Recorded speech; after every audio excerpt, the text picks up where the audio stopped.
تباہی اور بربادی ایسے تمام لوگوں کے لیے ہے جو انسانوں کو طعنہ دیتے رہتے ہیں اور ان کے عیبوں کی تلاش میں لگے رہتے ہیں۔ ساری عمر کسی کے ساتھ کتنا اچھا کر لو، لیکن کسی مجبوری میں کسی ایک بات پر ساتھ نہ دے سکو تو ساری اچھائیاں کنویں میں گر جاتی ہیں۔ اللہ کا ذکر کرتے رہا کرو، چاہے گھر میں ہو یا راستے میں، کیونکہ جس چیز کے سامنے اللہ کا ذکر کرو گے، چاہے وہ پتھر، پھول، درخت یا کچھ بھی ہو، قیامت کے دن گواہی دے گی کہ یا اللہ، تیرا یہ بندہ تیرے ذکر میں مشغول رہتا تھا۔ کامیاب لوگ اپنے ہونٹوں پر دو چیزیں رکھتے ہیں، خاموشی اور مسکراہٹ۔ خاموشی مسائل سے دور رہنے کے لیے اور مسکراہٹ مسائل کے حل کے لیے۔ اپنے نقصان پر غم زدہ نہ ہوا کریں، کیونکہ اللہ آپ سے اس وقت تک کچھ واپس نہیں لیتا جب تک آپ کو اس سے بہتر عطا نہ کرے۔ ان لوگوں سے مت ڈرو جو بدلہ لینا جانتے ہیں، بلکہ ان لوگوں سے ڈرو جو اپنا معاملہ اللہ پر چھوڑ دیتے ہیں۔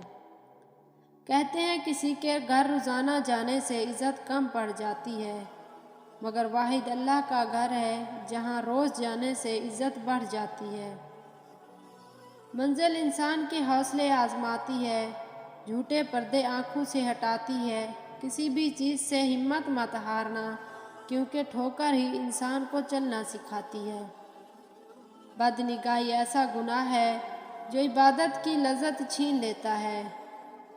رونا بہت بڑی ذلت ہے اگر انسان کے سامنے ہو، اور بہت بڑی عزت ہے اگر رب کے سامنے ہو۔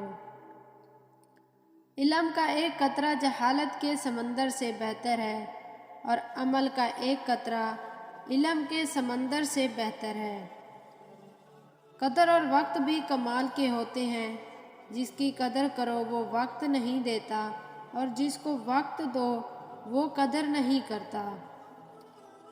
جب بھی گناہ کی طرف مائل ہونے لگو تو تین باتیں لازمی یاد رکھنا: اللہ دیکھ رہا ہے، فرشتے لکھ رہے ہیں، اور موت ہر حال میں آنی ہے۔